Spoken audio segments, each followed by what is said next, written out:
Take one. Hi, welcome to Falcon Talk. We're here live in the Smart Lab at Columbus High School. I'm the executive producer, Rick Mason, and we're happy to be here with a new season, new exciting things from sports, entertainment, plays, and a whole lot more.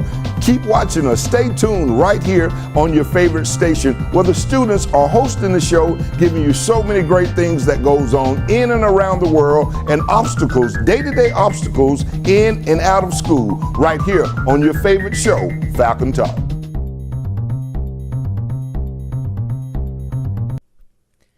The following broadcast is brought to you by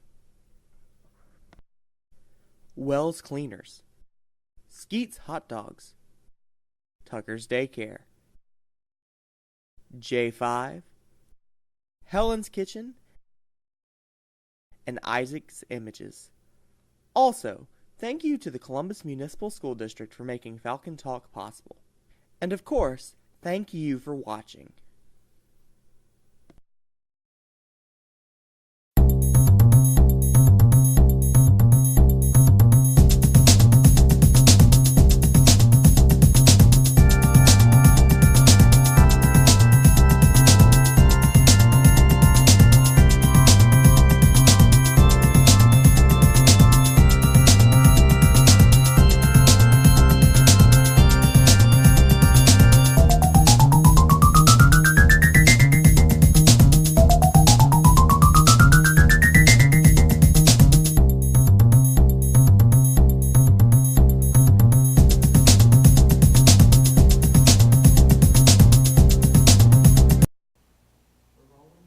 Hey, I'm Aaron Gavin, and this is Falcon Talk. March Madness is drawing closer to an end. To start the men's NCAA tournament, we had 5 teams from the SEC make it in. Now we're only down to 1. Everybody obviously thought it was going to be Kentucky, but surprisingly, it's South Carolina, as Kentucky fell to the Tar Heels of North Carolina in the Elite Eight.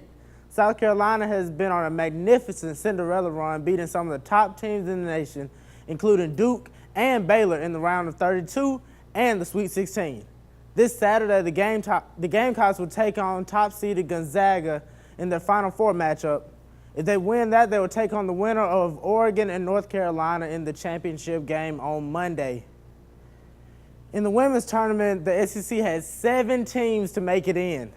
Now we're down to the Final Four, and there are 2 teams left.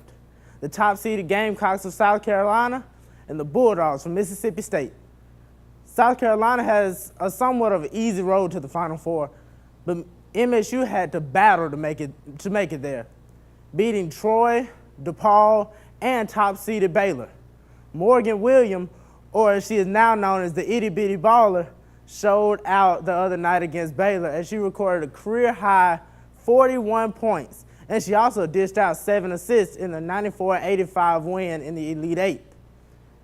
This Sunday, MSU will take on top-seeded UConn in the Final Four matchup, and South Carolina will take on Stanford in their Final Four matchup. These have been your Falcon Talk SEC updates for the week. Falcon Talk would like to thank the following sponsors: Wells Cleaners, Skeet's Hot Dogs, Tucker's Daycare, J5, Helen's Kitchen, and Isaac's Images. Also, thank you to the Columbus Municipal School District for making Falcon Talk possible. And of course, thank you for watching.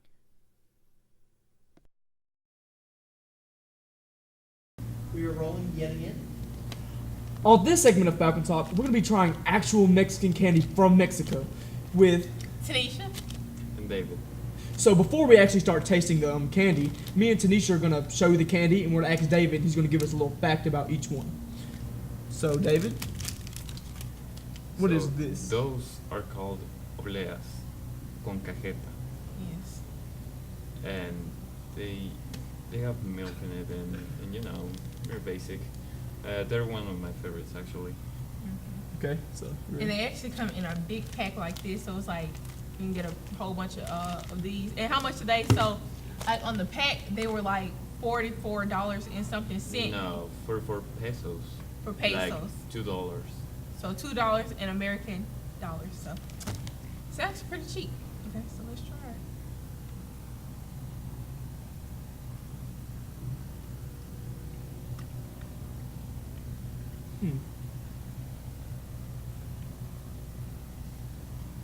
This is good. I do like it. I know, right? You're like, I know, right? Mm. Yeah, it's actually a lot better than I thought. All right, because I'm not a fan of caramel. I love caramel. Mm. I will say have some water with this though. Mm-hmm. Okay. Okay, milk. So, oh yeah. The next one we have is this package candy called, you pronounce it called Cha-Cha. Shaka shaka. Shaka Shaka. Yeah. Shaka Shaka. So fancy. basically, those are like, well, they are tamarind bits with chili, and I don't know, they're right after the obleas. Okay. My favorite. Okay. It's like it's so much spice on them and like so much seasoning. It looks like they're so spicy. Oh my goodness. So what is seasoning on them actually? I'm not actually sure. Oh, wow. And I'm sure it has all Give me open them for you. some stuff like No, that. I'm just gonna eat out of your pack. Okay. Woo! Ah.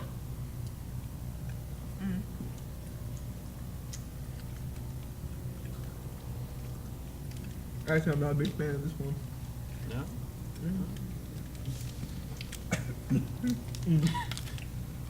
No, thank you. A little spice there. Oh, look. A lot Oh my goodness. of spice there. So it tastes like, after you get down to the spiciness, it tastes like some type of raisin. Mm-hmm. So that's not bad. Okay. Okay. Oh, it gets better.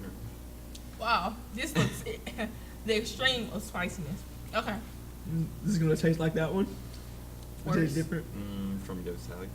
Huh? The outside is gonna taste like it. Oh, okay. So I Okay. recommend biting into it. Okay, we're gonna bite into it. So, So what is it called? I don't actually know that. It's Oh, okay. supposed to be like, A sucker. yeah. Like a pop. okay. Hold on, wait on me. It smells so spicy. I'm terrified right now. One. Oh! Hey, we better know though. I like these actually. Yeah. I was a little nervous at first. No.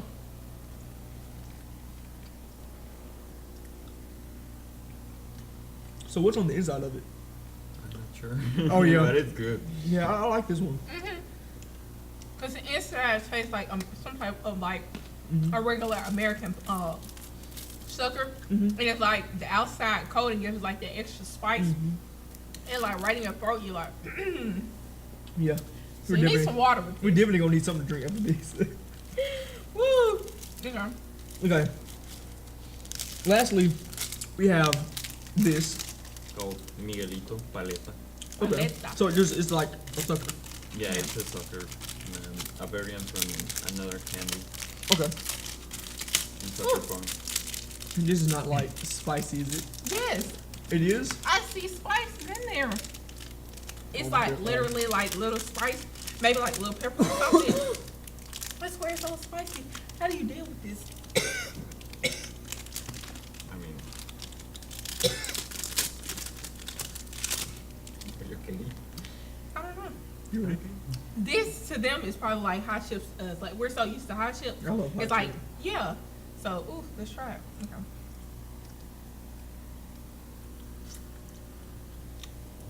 It ain't bad. Piece of bubble gum. Good. Yeah, not like bubble. I don't know. I can't tell you just like a piece of bubble gum. I got to get like sweet. Mm-hmm. Kind of like a twister maybe. Yeah.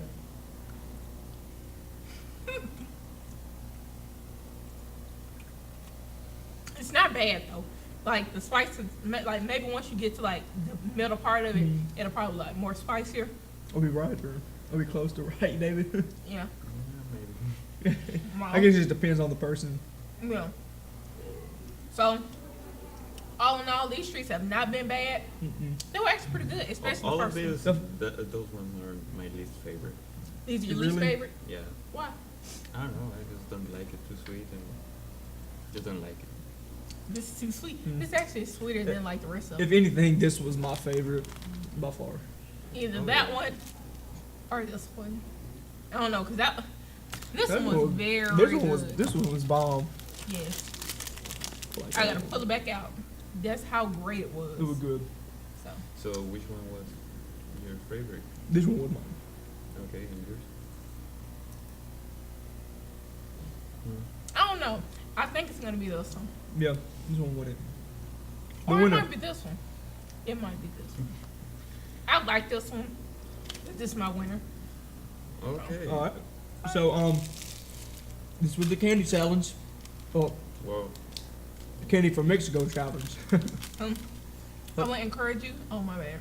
Go ahead. I would encourage you to like go to Mexico, or just go to like a country like place in South America, because like just get immersed in the culture, because this is like so good. And imagine the food. Oh my This was goodness. this was a nice culture change for me. Yeah. oh yeah. So, thank you, David. Thank you, David. That's great. Falcon Talk would like to thank the following sponsors: Wells Cleaners, Skeet's Hot Dogs, Tucker's Daycare, J5, Helen's Kitchen, and Isaac's Images. Also, thank you to the Columbus Municipal School District for making Falcon Talk possible. And of course, thank you for watching.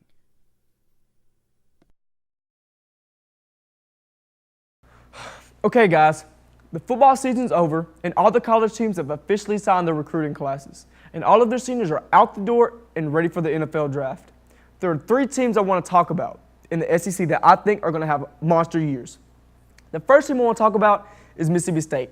They returned their redshirt junior quarterback, Nick Fitzgerald. He led the SEC in rushing last year with over 1,200 yards, and he had over 2,000 passing yards to go with it.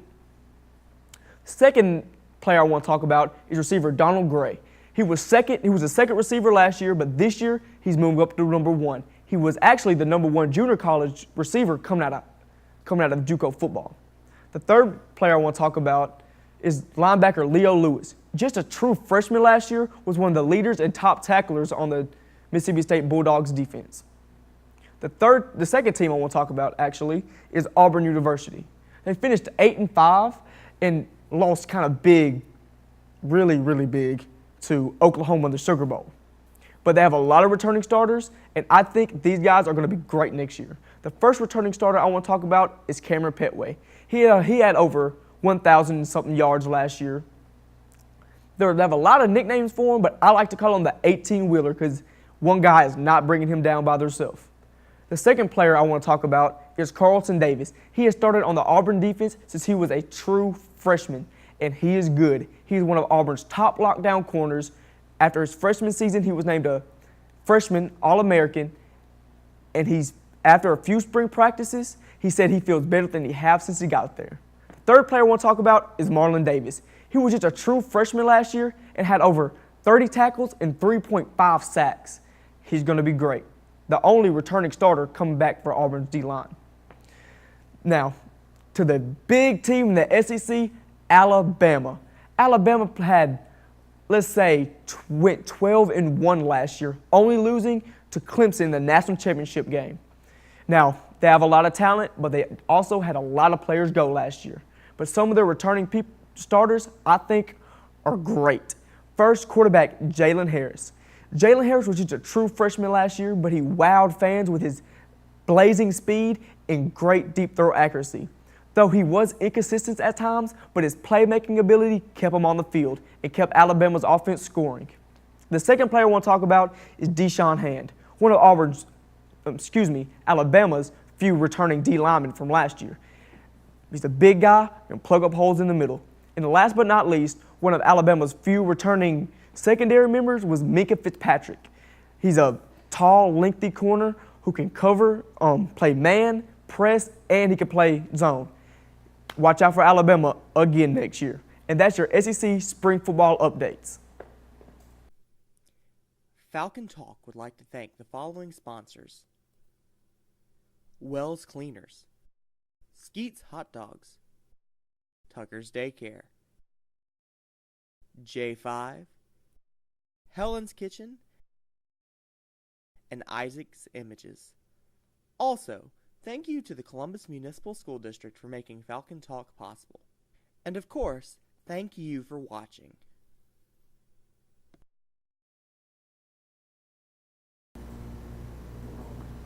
Hello, for this week's college, we have Tougaloo.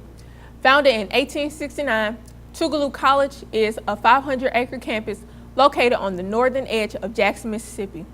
It is a leading producer of African-American health professionals, including doctors, dentists, and attorneys, educators, including teachers, principals, and school superintendents in the state of Mississippi. Known nationally as the cradle of the civil rights movement in Mississippi, the college is currently led by its first female president, Dr. Beverly Wade Hogan. Under her visionary leadership, the college boasts a student retention rate of 89%, well above the national average, and ranks as one of the top 5 historically black colleges and universities whose graduates earn their PhDs in sciences, and more than half, 66%, of Tougaloo College graduates enter graduate and professional schools immediately after graduation. Okay, so for my prospective students, I have a few admission tips for you all.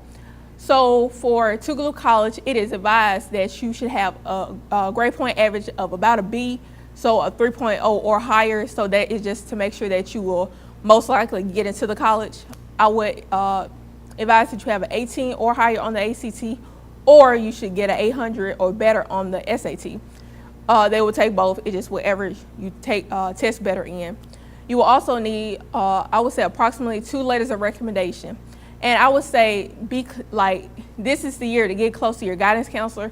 So it would be best if you could get a recommendation from your guidance counselor, and also try to get a letter of recommendation from someone in the community that you know and you have a great relationship with, such as your pastor from your church or something like that. So Tougaloo is also a very expensive college.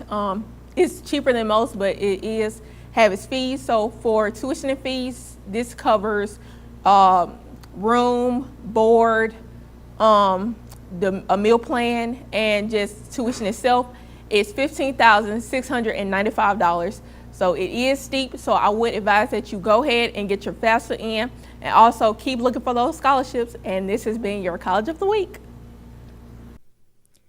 Falcon Talk would like to thank the following sponsors: Wells Cleaners, Skeet's Hot Dogs, Tucker's Daycare, J5, Helen's Kitchen, and Isaac's Images. Also, thank you to the Columbus Municipal School District for making Falcon Talk possible. And of course, thank you for watching.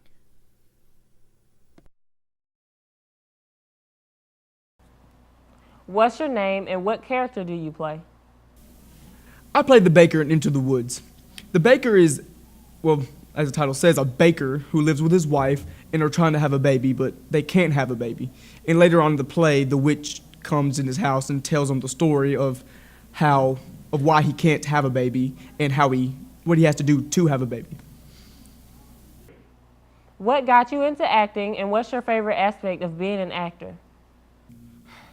What got me into acting was, well, I already had an interest in it in elementary school, but once I got to 6th grade, I was, I played football at the time, so I could not audition for our first play there. But as I sat in the audience and watched the play, I was amazed with how, the play just was amazing. And that next semester, I had the drama teacher on my schedule. So I knew I had to make a big impression on her.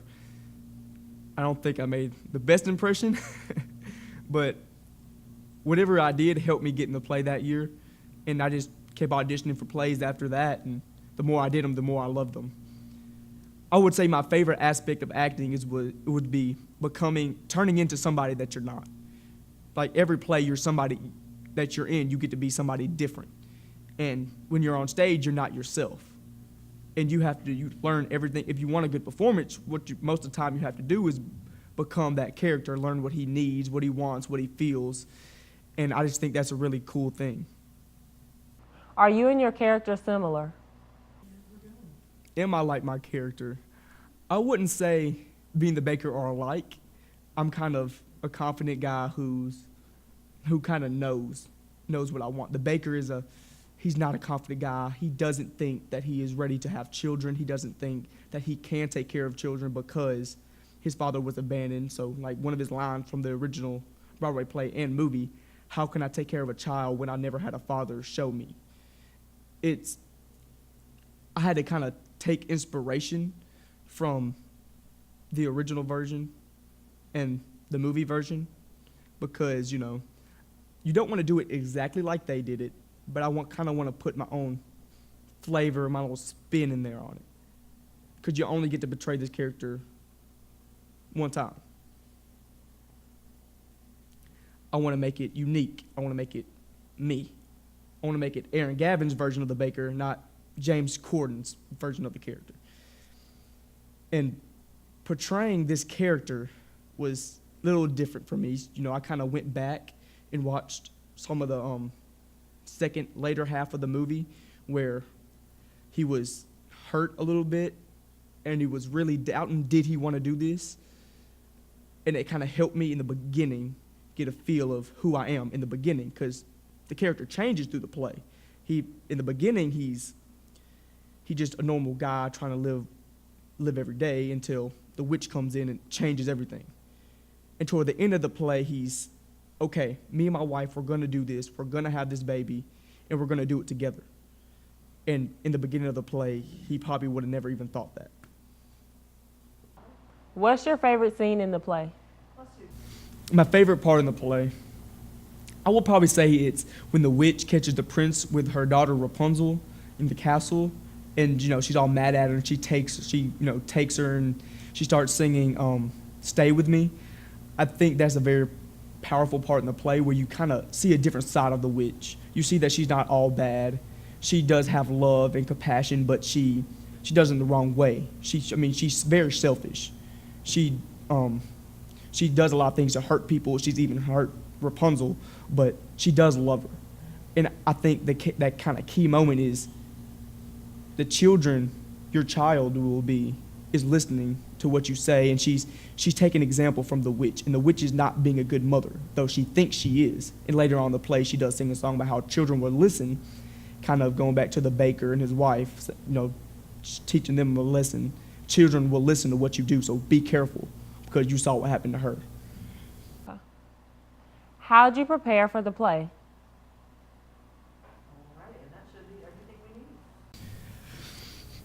How did I prepare for the play?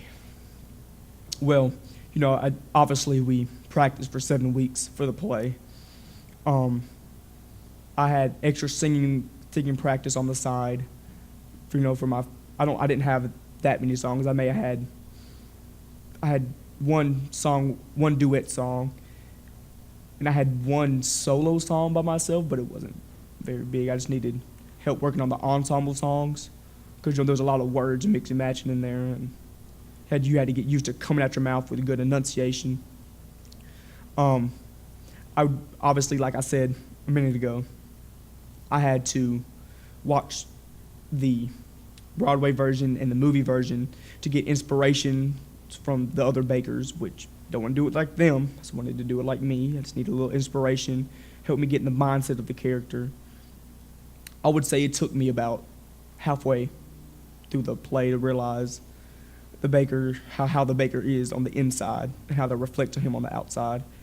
I kind of just sat and thought for a little while before each performance of what I need to go out there and do, what I'm feeling, because I need to feel it when you go out there, because acting in plays is all about the feeling and the emotion. That's about it, how I prepared for the play. Falcon Talk would like to thank the following sponsors: Wells Cleaners, Skeet's Hot Dogs, Tucker's Daycare, J5, Helen's Kitchen, and Isaac's Images. Also, thank you to the Columbus Municipal School District for making Falcon Talk possible. And of course, thank you for watching. Next, I have some tips for you guys when you take your SAT or your ACT.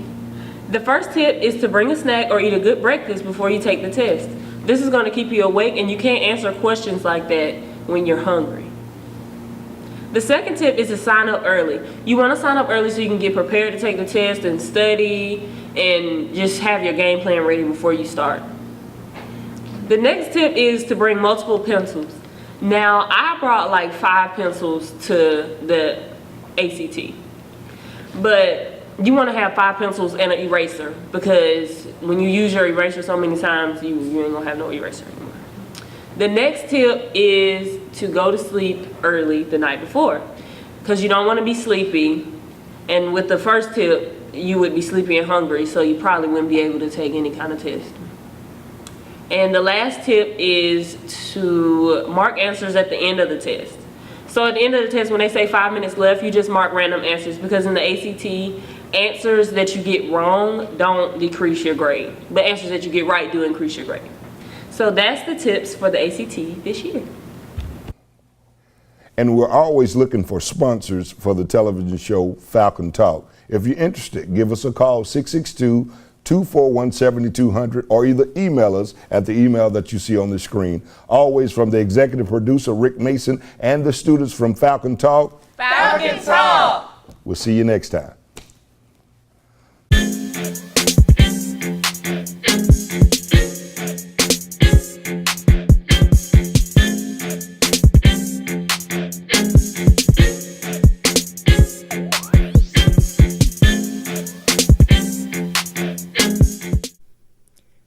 Falcon Talk would like to thank the following sponsors: Wells Cleaners, Skeet's Hot Dogs, Tucker's Daycare, J5, Helen's Kitchen, and Isaac's Images. Also, thank you to the Columbus Municipal School District for making Falcon Talk possible. And of course, thank you for watching.